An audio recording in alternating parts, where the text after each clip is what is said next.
ਅਗਲੀ ਖਬਰ ਵੱਲ ਚਲੀਏ। ਸਮੈਸ਼ ਐਂਡ ਗ੍ਰੈਬ ਨੂੰ ਲੈ ਕੇ ਆਪਾਂ ਤੁਹਾਡੇ ਨਾਲ ਬਹੁਤ ਲੰਮੇ ਸਮੇਂ ਤੋਂ ਖਬਰਾਂ ਕਰਦੇ ਰਹਿੰਦੇ ਹਾਂ ਵੀ ਕਿਸ ਤਰ੍ਹਾਂ ਕੈਲੀਫੋਰਨੀਆ ਦੇ ਵਿੱਚ ਸਮੈਸ਼ ਐਂਡ ਗ੍ਰੈਬ ਦੇ ਨਾਲ ਬਿਜ਼ਨਸ ਲੁੱਟਮਾਰ ਹੋ ਰਹੇ ਆ।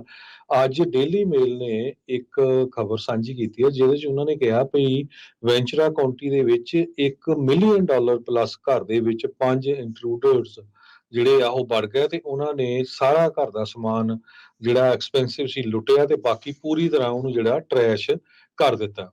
ਜਿਹੜੀ ਫੈਮਿਲੀ ਆ ਉਹ ਵੈਂਚਰਾ ਕਾਉਂਟੀ 'ਚ 18 ਸਾਲਾਂ ਤੋਂ ਰਹਿ ਰਹੀ ਹੈਗੀ ਆ। ਜਨਵਰੀ 12 ਨੂੰ 6:30 ਵਜੇ ਦੇ ਕਰੀਬ 5 ਜਿਹੜੇ ਜਿਹੜੇ ਰੋਬਰ ਸੀਗੇ ਇਸ ਘਰ ਦੇ ਵਿੱਚ ਐਂਟਰ ਹੋਏ। ਹਾਲਾਂਕਿ ਉਹਨਾਂ ਨੇ ਕੈਮਰੇ ਵੀ ਲਾਏ ਹੋਏ ਸੀ, ਉਹ ਕੈਮਰੇ ਉਹਨਾਂ ਨੇ ਬੰਦ ਕੀਤੇ। ਉਸ ਤੋਂ ਬਾਅਦ ਕਹਿੰਦੇ ਵੀ ਕੱਲੀ-ਕੱਲੀ ਚੀਜ਼ ਉਹਨਾਂ ਨੇ ਫੋਲੀ ਜੋ ਐਕਸਪੈਂਸਿਵ ਸੀਗੀ, ਉਹ ਉਸ ਨੂੰ ਲੈ ਗਏ ਤੇ ਬਾਕੀ ਜਿਹੜਾ ਪੂਰਾ ਘਰ ਉਹਨਾਂ ਨੇ ਟਰੈਸ਼ ਕਰ ਦਿੱਤਾ ਹੈਗਾ। KTLA ਲੋਕਲ ਟੀਵੀ ਚੈਨਲ ਆ, ਉਹਦੇ ਵਿੱਚ ਜੋ ਵਿਕਟਮ ਆ ਉਹਦਾ ਨਾਂ ਐਮੀ ਕਰਕੇ ਦੱਸਿਆ ਗਿਆ ਆ। ਉਹਨਾਂ ਨੇ ਕਿਹਾ ਵੀ ਜਿਊਲਰੀ, ਕੈਸ਼, ਕੈਮਰਾ, ਸਿਲਵਰਵੇਅਰ, ਕਹਿੰਦੇ ਵੀ ਹੋਰ ਕਈ ਕੁਛ ਸਮਾਨ ਉਹ ਚੱਕ ਕੇ ਲੈ ਗਏ। ਬਾਕੀ ਸਾਰਾ ਫਲੋਰ ਤੇ ਸਿੱਟਿਆ ਹੋਇਆ ਸੀ ਤੇ ਕਹਿੰਦੇ ਈਵਨ ਬੱਚਿਆਂ ਦੀ ਜਿਹੜੀ ਜਿਊਲਰੀ ਸੀ ਉਸ ਨੂੰ ਵੀ ਲੈ ਗਏ। ਕਹਿੰਦੇ ਵੀ ਮੇਰੇ ਫਾਦਰ ਦੀਆਂ ਸਪੈਸ਼ਲ ਥਿੰਗਸ ਸੀਗੀਆਂ ਉਹ ਵੀ ਲੈ ਗਏ, ਗ੍ਰੈਂਡ ਮਦਰ ਦੀਆਂ ਸੀਗੀਆਂ ਉਹ ਵੀ ਸਾਰਾ ਕੁਝ ਲੈ ਗਏ। ਘਰ ਦੇ ਵਿੱਚ ਕਹਿੰਦੇ ਵੀ ਅਸੀਂ ਸੋ ਵਾਇਲੇਟਡ ਤੇ ਅਨਸੇਫ ਇਸ ਟਾਈਮ ਫੀਲ ਕਰ ਰਹੇ ਹੈਗੇ ਆ। ਕੈਮਰੀਲੋ ਪੁਲਿਸ ਤੇ ਵੈਂਚਰਾ ਕਾਉਂਟੀ ਦੀ ਸ਼ੈਰਿਫ ਡਿਪਾਰਟਮੈਂਟ ਨੇ ਇਨਵੈਸਟੀਗੇਸ਼ਨ ਸ਼ੁਰੂ ਕਰ ਦਿੱਤੀ ਆ। ਹਜੇ ਤੱਕ ਕੋਈ ਇਹਦੇ ਸਬੰਧ ਦੇ ਵਿੱਚ ਅਰੈਸਟ ਨਹੀਂ ਹੋਈ। ਨਵੰਬਰ ਮਹੀਨੇ 'ਚ ਸਰੋਤਿਆਂ ਨੂੰ ਯਾਦ ਹੋਊਗਾ ਲਾਸ ਐਂਜਲਸ ਦੇ ਇੱਕ ਘਰ ਦੇ ਵਿੱਚ ਲੁਟੇਰੇ ਇਸ ਤਰ੍ਹਾਂ ਲੁੱਟਣ ਆਏ ਹੂੰ ਹੂੰ ਤੇ ਹੂੰ ਹੂੰ, ਘਰ ਵਾਲਾ ਜਿਹੜਾ ਬੰਦਾ ਸੀ ਉਹਦੇ ਕੋਲ ਗਨ ਸੀ, ਉਸਨੇ ਉੱਥੇ ਜਿਹੜੀਆਂ ਗੋਲੀਆਂ ਚਲਾ ਦਿੱਤੀਆਂ ਬਿਲਕੁਲ। ਤੇ ਜੋ ਹੋਮ ਓਨਰ ਸੀਗਾ ਉਸਨੇ ਉਹਨਾਂ ਨੂੰ ਭਜਾ ਵੀ ਦਿੱਤਾ। ਉਹ ਕਹਿੰਦਾ ਵੀ ਇਹ ਵਰਥ ਇਟ ਸੀ ਮੇਰੀ ਫੈਮਿਲੀ ਨੂੰ ਬਚਾਉਣ ਦੇ ਲਈ ਤਾਂ ਕਿ ਮੈਂ ਉਹਨਾਂ ਦੇ ਗੋਲੀਆਂ ਮਾਰ ਸਕਾਂ ਕਿਉਂਕਿ ਮੇਰੀ ਵਾਈਫ ਤੇ ਇੱਕ 50 ਸਾਲਾਂ ਦਾ ਬੱਚਾ ਜੋ ਅੰਦਰ ਸੀਗਾ। ਸੋ ਇਹ ਹੁਣ ਜਿਹੜਾ ਡੈਮੋਕ੍ਰੈਟਿਕਲੀ ਰਨ ਲਾਸ ਐਂਜਲਸ ਦੇ ਵਿੱਚ ਕ੍ਰਾਈਮ ਇੰਨਾ ਜ਼ਿਆਦਾ ਹੋ ਰਿਹਾ ਹੈਗਾ। ਇਹ ਜੋ ਡੇਲੀ ਮੇਲ ਆ ਉਹ ਲਿਖਦਾ ਹੈ, ਕਹਿੰਦਾ ਵੀ ਇੱਥੇ ਜ਼ਿਆਦਾ ਡੀਫੰਡ ਪੁਲਿਸ ਮੂਵਮੈਂਟ ਵੀ ਚੱਲਦੀ ਸੀ।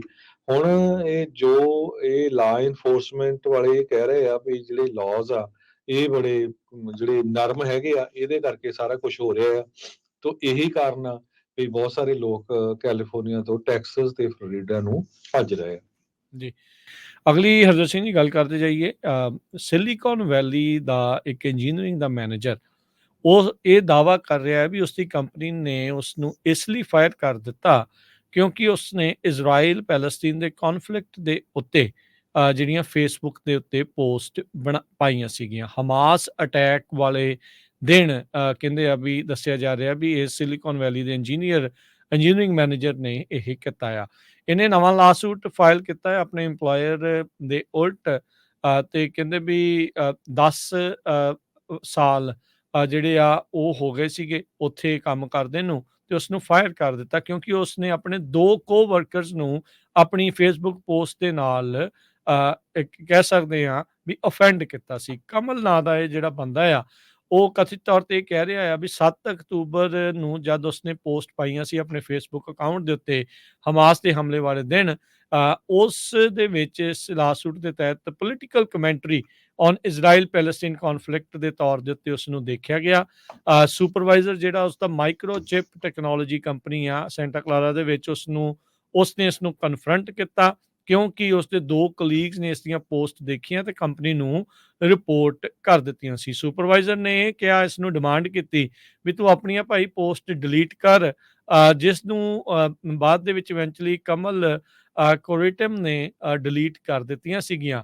ਉਸਨੇ ਆਪਣਾ ਫੇਸਬੁੱਕ ਪੇਜ ਡੀਐਕਟੀਵੇਟ ਕਰ ਦਿੱਤਾ, ਇੰਸਟਾਗ੍ਰਾਮ ਪੇਜ ਵੀ ਜਿਹੜਾ ਉਹ ਡੀਐਕਟੀਵੇਟ ਕਰ ਦਿੱਤਾ। ਸੁਪਰਵਾਈਜ਼ਰ ਨੇ ਕਹਿੰਦੇ ਅਗਲੇ ਦਿਨ ਉਸ ਦਾ ਧੰਨਵਾਦ ਵੀ ਕੀਤਾ ਵੀ ਤੂੰ ਇਹ ਜਿਹੜੀਆਂ ਪੋਸਟ ਡਿਲੀਟ ਕਰ ਦਿੱਤੀਆਂ ਸੀਗੀਆਂ। ਸੋ 2014 ਤੋਂ ਮਾਈਕਰੋਚਿਪ ਦੇ ਵਿੱਚ ਉਹ ਐਜ਼ ਏ ਕੰਮ ਜਿਹੜਾ ਆ ਉਹ ਕਰ ਰਿਹਾ ਸੀਗਾ। ਸੋ ਕਹਿੰਦੇ ਵੀ ਉਸ ਤੋਂ ਬਾਅਦ ਦੇ ਵਿੱਚ ਇਹ ਹੋਇਆ ਵੀ ਉਸ ਨੂੰ ਬਾਹਰ ਦਾ ਰਸਤਾ ਜਿਹੜਾ ਉਹ ਦਿਖਾ ਦਿੱਤਾ ਗਿਆ। ਅਗਲੇ ਹੀ ਦਿਨ ਕਮਲ ਦੇ ਮੈਨੇਜਰ ਤੇ ਕੋਟਰਮ ਦੇ ਵਾਈਸ ਪ੍ਰੈਜ਼ੀਡੈਂਟ ਜਿਹੜਾ ਐਚਆਰ ਦੇ ਉਸ ਨੂੰ ਸੱਦਿਆ ਤੇ ਉਹਨੂੰ ਦੱਸਿਆ ਵੀ ਕਿਉਂਕਿ ਤੂੰ ਕੰਪਨੀ ਦੇ ਸੋਸ਼ਲ ਮੀਡੀਆ ਪਾਲਿਸੀ ਨੂੰ ਬ੍ਰੇਕ ਕੀਤਾ ਇਸ ਲਈ ਤੈਨੂੰ ਫਾਇਰ ਕੀਤਾ ਜਾ ਰਿਹਾ ਹੈ। ਐਰੀਜ਼ੋਨਾ ਦੇ ਵਿੱਚ ਇਹ ਕੰਪਨੀ ਉੱਦਾਂ ਸਥਿਤ ਹੈਗੀ ਆ, ਜਿਹਦੀਆਂ ਸੈਂਟਾ ਕਲਾਰਾ ਦੇ ਵਿੱਚ ਮੈਨੂਫੈਕਚਰਿੰਗ ਫੈਸਿਲਿਟੀਜ਼ ਹੈਗੀਆਂ ਆ। ਹੁਣ ਇਹ ਜਿਹੜਾ ਮੰਨਿਆ ਜਾ ਰਿਹਾ ਕਮਲ ਇਹ ਕਹਿ ਰਿਹਾ ਵੀ ਸਿਰਫ ਇੱਕ ਪੋਸਟ ਪਾਉਣ ਦੇ ਕਰਕੇ ਉਸ ਨੂੰ ਟਰਮੀਨੇਟ ਕੀਤਾ ਗਿਆ। ਇਹ ਕੋਈ ਪਹਿਲਾਂ ਨਹੀਂ, ਅਤੇ ਕੋਈ ਆਖਰੀ ਨਹੀਂ, ਇਸ ਤੋਂ ਇਦਾਂ ਦੇ ਜਿਹੜੇ ਦੋਸ਼ ਆ ਕਈ ਹੋਰ EMPLOYEES ਆਪਣੇ EMPLOYER ਦੇ ਉੱਤੇ ਲਗਾ ਰਹੇ ਆ, ਜਿਨ੍ਹਾਂ ਨੇ ਖਾਸ ਕਰਕੇ ਪੈਲਸਤੀਨ ਦੇ ਹੱਕ ਦੇ ਵਿੱਚ ਜਾਂ ਹਮਾਸ ਦੇ ਹੱਕ ਦੇ ਵਿੱਚ, ਗਾਜ਼ਾ ਪੱਟੀ ਵਾਲਿਆਂ ਦੇ ਹੱਕ ਦੇ ਵਿੱਚ ਜਿਨ੍ਹਾਂ ਨੇ ਪੋਸਟ ਪਾਈਆਂ, ਉਹਨਾਂ ਨੂੰ ਆਪਣੀ ਨੌਕਰੀ ਤੋਂ ਹੱਥ ਧੋਣਾ ਪਿਆ ਹੈਗਾ ਆ। ਹੁਣ ਤੱਕ ਗਾਜ਼ਾ ਪੱਟੀ ਦੇ ਵਿੱਚ ਜੋ ਹਿੰਸਾ ਚੱਲ ਰਹੀ ਆ, ਉਸ ਦੇ ਵਿੱਚ 24,000 ਤੋਂ ਵੱਧ ਲੋਕ ਮਾਰੇ ਜਾ ਚੁੱਕੇ ਹੈਗੇ ਆ। ਕੀ ਉਸਨੇ ਲਿਖਿਆ ਸੀ ਉਹ ਕੰਟੈਂਟ ਤਾਂ ਅਜੇ ਇਸ ਦੇ ਵਿੱਚ ਲਾਸੂਟ ਦੇ ਵਿੱਚ ਜਨਤਕ ਨਹੀਂ ਕੀਤੇ ਗਏ, ਪਰ ਕਹਿੰਦੇ ਵੀ ਉਹਦੇ ਕਰਕੇ ਹੀ ਇਸ ਨੂੰ ਹੁਣ ਫਾਇਰ ਕੀਤਾ ਗਿਆ ਸੀ ਤੇ ਹੁਣ ਆਪਣੀ ਕੰਪਨੀ ਦੇ ਉਲਟ ਲਾਸੂਟ ਫਾਈਲ ਕੀਤਾ ਆ। ਸੋ ਦੇਖੋ ਕੀ ਬਣਦਾ ਆ, ਪਰ ਜੇ ਹਰਜੋਤ ਸਿੰਘ ਜੀ ਇਹ ਜਿੱਤ ਜਾਂਦਾ ਇਵੈਂਚੁਅਲੀ, ਤਾਂ ਇਹਦੇ ਨਾਲ ਕਈਆਂ ਦਾ ਰਾਹ ਜਿਹੜਾ ਹੋਰ ਖੁੱਲਣਾ ਜਿਹੜੇ ਇਹਨਾਂ ਚੀਜ਼ਾਂ ਕਰਕੇ ਫਾਇਰ ਹੋਏ ਆ। ਜੀ।